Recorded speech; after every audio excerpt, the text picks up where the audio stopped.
Hello viewers, अस्सलाम वालेकुम। Knowledge world में हम आपको खुशामदीद कहते हैं। व्यूवर्स, आज हम लेक्चर नंबर 13 कवर करने लगे हैं कि exports and imports by air shipments जितनी भी होती हैं उनका क्या प्रोसेस होता है और उनको कैसे आप हैंडल करेंगे। सो व्यूवर्स, अगर अभी तक आपने हमारे पहले 12 लेक्चर्स वॉच नहीं किए तो आपसे रिक्वेस्ट है कि इस लेक्चर की बेटर अंडरस्टैंडिंग के लिए पहले 12 लेक्चर वॉच कर लें और उसके बाद आप ये लेक्चर वॉच करें। पहले 12 लेक्चर्स के लिंक्स ऑलरेडी हमारे डिस्क्रिप्शन में गिवन हैं, आप वहां से क्लिक करके ये लेक्चर्स देख सकते हैं। व्यूअर्स, अगर अभी तक आपने हमारा चैनल लाइक नहीं किया तो आपसे रिक्वेस्ट है कि आप हमारे चैनल काइंडली लाइक करें, सब्सक्राइब करें और बेल का बटन प्रेस कर दीजिएगा ताकि हमारी आने वाली सारी वीडियोस आपको देख सकें। सो व्यूअर्स, शुरू करते हैं एक्सपोर्ट से कि अगर कोई बाय एयर की एक्सपोर्ट की शिपमेंट है उसको कैसे प्रोसेस करेंगे और उसका कंप्लीट प्रोसीजर क्या है।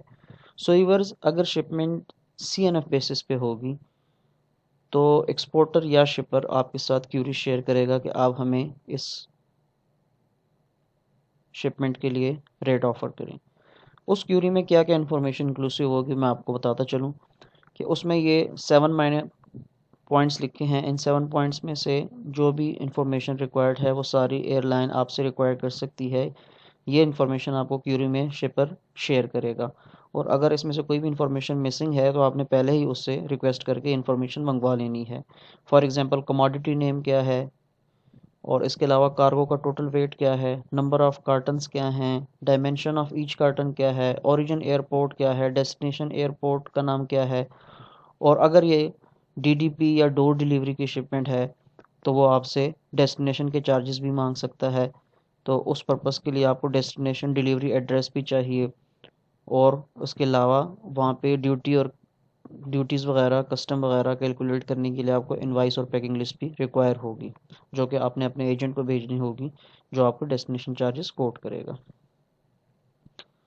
सो व्यूअर्स, अगर आपकी कंपनी एयाटा है तो आप एयाटा के मेंबर हैं तो आपने ये क्यूरी अपने एयरलाइंस के कार्गो ऑफिस जो होता है उनको ये फॉरवर्ड कर देनी है। लेकिन अगर आप एयाटा नहीं हैं, अभी आपने अपनी कंपनी नई नई स्टार्ट की है, तो आप इसके लिए कोई भी ऐसी फर्म्स जो कि ऑलरेडी एयाटा हों उनसे आप रेट्स ले सकते हैं। For example, Swift shipping, Aries logistic, Pakistan cargo, वैगनार, ट्रेफको लॉजिस्टिक्स, राजिक इंटरनेशनल, एक्सपीडाइटर्स एंड मैनी मोर।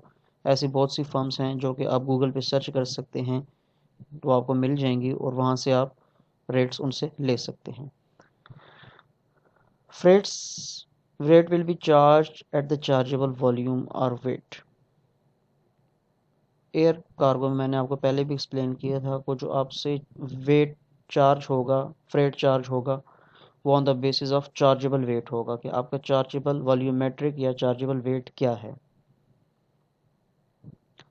अगर आपकी हैवी वेट कार्गो है, उसका वॉल्यूम कम है तो ऑब्वियसली आपका चार्जेबल वेट वही सेम रहेगा। लेकिन अगर आपका कोई लाइट वेट कार्गो है जिसका फैलाव ज़्यादा है तो उसके लिए आप फार्मूला यूज़ करके उसका वॉल्यूमेट्रिक वेट या चार्जेबल वेट कैलकुलेट कर लेंगे तो आपको आइडिया हो जाएगा कि एयरलाइन आपसे कितने केजी चार्ज करेगी इस शिपमेंट का। Once you have received the rates from the airline, आपने क्या करना है या फ्रेट फॉरवर्डर से उसमें अपना प्रॉफिट मार्जिन रीजनेबल पर केजी के लिहाज से रख के आपने अपने कस्टमर को कोट कर देना है। और अगर ये रेट उसको पसंद आ जाता है तो वो शिपमेंट्स आपको नॉमिनेट कर देगा या आपको कहेगा कि आपका रेट ज़्यादा है, आप काइंडली इसको रिवाइज़ कर दें, तो आप नेगोशिएट करवा के इसको रेट कम करवा सकते हैं। अब डॉक्यूमेंट्स हम डिस्कस करते हैं कि जस्ट लाइक हमने सी में डिस्कस किए कि कौन कौन से डॉक्यूमेंट्स रहते हैं, फिर हमने FCL में डिस्कस किए, LCL में डिस्कस किए, इंपोर्ट एक्सपोर्ट दोनों में। अब हम डिस्कस करते हैं कि अगर FCL आपकी बाई एयर शिपमेंट जा रही है तो उसमें कौन कौन से डॉक्यूमेंट्स इन्वॉल्व होंगे।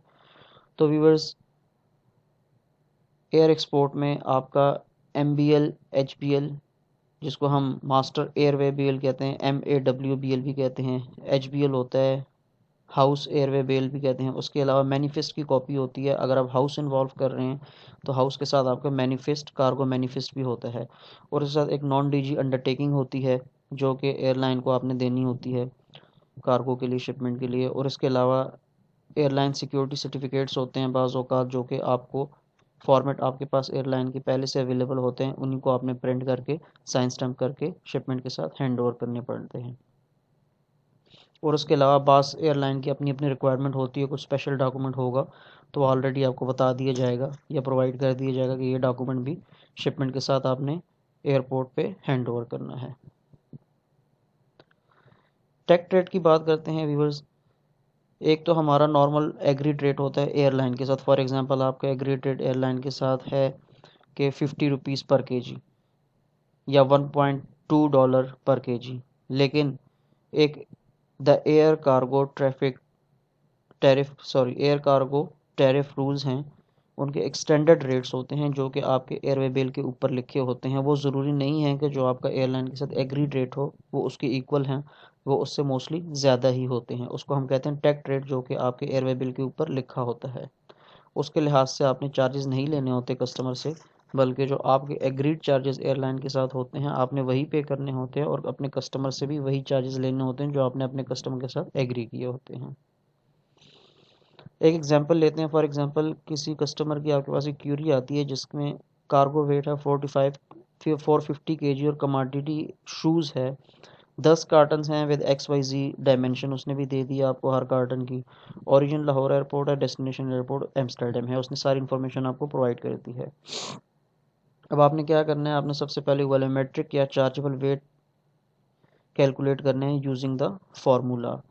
या आपके पास कैलकुलेटर है या मैंने ऑलरेडी फार्मूला आपको एक्सप्लेन कर दिया है कि डायमेंशंस जो भी आपके पास आएंगे उसके 6000 पर मल्टीप्लाई करेंगे तो आपका चार्जेबल वेट आपका कैलकुलेट हो जाएगा। अब डिस्कस करते हैं कि एयरलाइन आपसे प्राइसेस कैसे चार्ज करती है, क्या उनकी प्राइस पॉलिसी होती है। तो उनकी ये प्राइस पॉलिसी होती है कि उनके प्राइस स्लैब्स होते हैं। For example 100 plus, 250 kg plus, 500 kg plus और 1000 kg प्लस। अब ये स्लैब्स हैं। अब इन स्लैब्स में जैसे जैसे आपका जो वेट स्लैब है वो लोअर होगा, स्मॉलर होगा, 100 kg वाला रेट सबसे ज़्यादा होगा पर केजी, 250 वाला रेट उससे थोड़ा कम होगा, 500 वाला उससे थोड़ा कम होगा और जो 1000 kg प्लस का रेट होगा वो सबसे कम होगा। ऑब्वियसली आप जितना ज़्यादा कार्गो देंगे वो आपको रेट कम करते जाएंगे। सो एक स्टैंडर्ड फार्मूला है कि smaller the slabs higher the freight and higher the slabs lesser the freight होगा पर केजी के लिहाज से।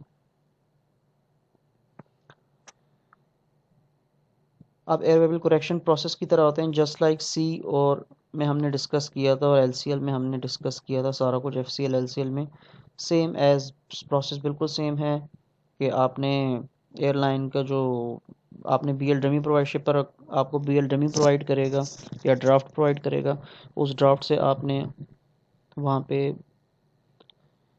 शिपिंग इंस्ट्रक्शंस बना लेनी है। शिपिंग इंस्ट्रक्शंस एयरलाइन में से के ऑनलाइन सॉफ्टवेयर से निकलती हैं और वो जब आपने कस्टमर को चेक करानी है, अगर कस्टमर कहता है ओके है तो ठीक है, और अगर कस्टमर कहता है कि नहीं ओके नहीं है तो उसके लिए आपको दोबारा करेक्शंस करके उसको भेज देनी होगी, एयरवे पे फाइनल करके भेज देना होगा। लेकिन याद रखिए कि एयरवे बिल जो आपने बनाया है इसकी फाइनलाइजेशन तब होगी जब आपकी कार्गो की स्कैनिंग हो जाएगी एयरपोर्ट के और एक्चुअल आपका वेट एयरलाइन असाइन करेगी। उसके बाद आपके एयरवे बिल के बाद एक्चुअल वेट मेंशन किया जाएगा। जो आपका क्लियरिंग एजेंट होता है, मोस्टली जो एयरवे बिल हम देते हैं वो ब्लैंक देते हैं। अगर फैक्ट्री ने एग्जैक्ट चार्जेबल वेट कैलकुलेट करके बताया हुआ है तो वो पहले से हम मेंशन कर देते हैं।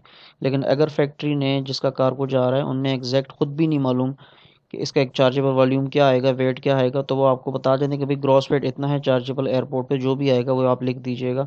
तो जब एयरपोर्ट में स्कैनिंग में शिपमेंट जाती है तो वहाँ पे उसका प्रॉपर वेट होता है और चार्जेबल वेट कैलकुलेट किया जाता है। तो वहाँ पे जब आपकी शिपमेंट एयरपोर्ट पे पहुँचती है तो एक्चुअल जो वेट होता है वो आपके एयरवे बिल पे टाइप कर दिया जाता है, आपका क्लियरिंग एजेंट उसको टाइप करवा देता है। अब क्लियरेंस चार्जेस की बात आती है कि क्लियरेंस चार्जेस एक्सपोर्ट की शिपमेंट के एयर के कितने होते हैं, तो ये वेरीज करते हैं। वैसे तो 10 से 15 हज़ार का ऑलमोस्ट खर्चा आ सकता है, इससे कम भी आ सकता है, थोड़ा बहुत ज़्यादा भी आ जाता है डिपेंडिंग अपॉन द सिचुएशन। कभी वहाँ पे पैकिंग लूज़ हो जाती है, आपको करनी पड़ती है, या कोई भी अदर फैक्टर्स आ सकता है। लेकिन ये ऑलमोस्ट एक रफ फिगर हमने बता दिया है कि एक राउंड फिगर में 10 से 15 हज़ार का एक्सपेंस एक्सपोर्ट में आ सकता है। अब आता है कि चार्जेस कौन कौन से होंगे। तो एक तो ऑब्वियसली एयरलाइन आपसे फ्रेट चार्ज करेगी, उसके बाद लोकल चार्जेस होते हैं, जो कि कस्टमर से आप चार्ज करते हैं, एयरलाइन आपसे चार्ज करती है, जिसमें एयरवे बिल फ़ी होती है, AWC एयरपोर्ट सिक्योरिटी की AIS चार्जेस होते हैं। तो AIS एयरपोर्ट सिक्योरिटी चार्जेस, तो ये 2 चार्जेस होते हैं। ये आपसे तकरीबन राउंड अबाउट 2,500 से 3,000 की रेंज में होते हैं। तो आप कस्टमर से ये 4 से 5,000 चार्ज करते हैं लोकल चार्जेस के मद में। अगर आपकी शिपमेंट DDP या DDP टर्म है, तो आपने क्या करना है, इस केस में आपने अपना ओवरसीज़ एजेंट इन्वॉल्व करना होगा, और आपका ओवरसीज़ एजेंट आपको डेस्टिनेशन की ड्यूटी, टैक्सेस, क्लियरेंस चार्जेस और वहाँ के ट्रांसपोर्टेशन चार्जेस प्रोवाइड करेगा, और उसी बेस पे आपने उसमें अपना प्रॉफिट मार्जिन ऐड करके कस्टमर को कोट कर देने हैं। सो यहाँ पे व्यूअर्स एक्सपोर्ट का प्रोसेस कंप्लीट होता है। अब हम इंपोर्ट के प्रोसेस की तरफ आते हैं कि अगर इंपोर्ट की बाय एयर शिपमेंट हो तो उसको हम कैसे प्रोसेस करेंगे। सो व्यूअर्स जस्ट लाइक सी की जो हमने शिपमेंट्स की थी, उसी तरह एयर में भी ऐसे ही होता है कि अगर शिपमेंट FOB बेसिस पे है, या FCA बेसिस पे है, या एक्सवर्क्स बेसिस पे है, तो जो कंसाइनी होगा वो आपको क्यूरी शेयर करेगा। अगर CNF बेसिस पे है तो कंसाइनी आपको क्यूरी नहीं शेयर करेगा, क्योंकि जो शिपर होगा वो खुद सारा मैनेज करेगा फ्रेट का पोर्शन। लेकिन अगर ये इन बेसिस पे है जो मैंने आपको ऊपर बता दी है, FOB, FCA या एक्सवर्क्स बेसिस पे, तो आपको वो क्यूरी शेयर करेगा। जब वो आपको क्यूरी शेयर करेगा तो यही क्यूरी आपने अपने ओवरसीज़ एजेंट्स या किसी भी लोकल फॉरवर्डर को, किसी अच्छे बड़े फॉरवर्डर को फॉरवर्ड कर देनी है। तो इस क्यूरी में क्या क्या इन्फॉर्मेशन वो देगा, जो एक्सपोर्ट में मैंने आपको बताया था सेम वही इन्फॉर्मेशन देगा। कमोडिटी क्या है, वेट क्या है, कार्टन्स कितने हैं, डायमेंशन ईच कार्टन की कितनी है, एयरपोर्ट लोडिंग पोर्ट कौन सी, एयरपोर्ट कौन सा है, डेस्टिनेशन एयरपोर्ट कौन सा है, वो सारे इन्फॉर्मेशन आपको प्रोवाइड करेगा, और यही क्यूरी आपने अपने एजेंट को भेज देनी है। और अगर एक्सवर्क्स बेसिस पे है तो फिर आपको वो एड्रेस भी देगा कि इस एड्रेस से आपने शिपमेंट को पिक करना है। सो आपका एजेंट या बहुत से फॉरवर्डर्स को आपने अगर क्यूरी फॉरवर्ड किया तो आपको मुख्तलिफ फॉरवर्डर से डिफरेंट रेट्स आएंगे। आपने देखने जिसके सबसे बेस्ट रेट्स हैं उसको बेस बना के आपने अपने कस्टमर को अपना प्रॉफिट मार्जिन ऐड करने के बाद कोटेशन भेज देनी है। और अगर वो इस कोटेशन को एक्सेप्ट करता है और आपको शिपमेंट नॉमिनेट कर देता है, तो प्रोसेस सेम ही होगा कि वो आपको एजेंट डिटेल शेयर करेगा।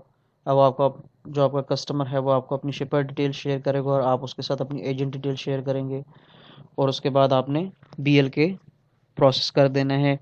फर्स्ट ऑफ ऑल आपका जो शिपर होगा वहाँ से आपकी BL इंस्ट्रक्शंस देगा आपके एजेंट को, आपका एजेंट उसको प्रोसेस करेगा और आपको करेक्शन कॉपी भेज देगा। आपने सेम कॉपी कंसाइनी से ओके करवा लेनी है, और अगर कंसाइनी से ओके कर देता है तो आपका एयरवे बिल फाइनलाइज हो जाएगा। उसके बाद ये एक चीज़ याद रखें जो मैंने आपको पहले ही बताई थी LCL में, कि आपने नोटिफाई या सेकंड नोटिफाई पार्टी में अपने आप को ज़रूर डलवाना है, अपनी कंपनी के नाम को। उसमें आपके पास इंडोर्समेंट की अथॉरिटी आ जाती है। जब आप नोटिफाई में अपना नाम डलवा देते हैं, जब तक आप उस BL को इंडोर्स नहीं करेंगे, जो आपका कस्टमर है वो शिपमेंट पोर्ट से निकाल नहीं सकता, क्योंकि आपको उसके साथ पेमेंट में एग्रीड है। आप उसे पेमेंट कलेक्ट कर लीजिएगा, आपको चेक दे देगा, उसके बाद वो वहाँ से एयरपोर्ट से पेमेंट निकाल सकता है शिपमेंट। और अगर आपका एग्रीड क्रेडिट है तो फिर तो कोई इशू नहीं है, आप इंडोर्स करके उसको BL दे देते हैं कि आप वहाँ पे शिपमेंट रिलीज़ कर लें। अगर बैंक इन्वॉल्व है तो आपने तब तक DO नहीं देना जबकि आपके पास बैंक की इंडोर्समेंट नहीं आ जाती। आप देखेंगे अगर डॉक्यूमेंट में आपके कस्टमर ने बैंक डाला हुआ है, कंसाइनी के कॉलम में बैंक है, तो इस केस में आपने उसको BL नहीं देना इंडोर्स करके जब तक वो आपको बैंक इंडोर्समेंट प्रोवाइड ना करे। जब बैंक इंडोर्समेंट आपके पास आ जाएगी तो आप उसको BL इंडोर्स करके दे सकते हैं।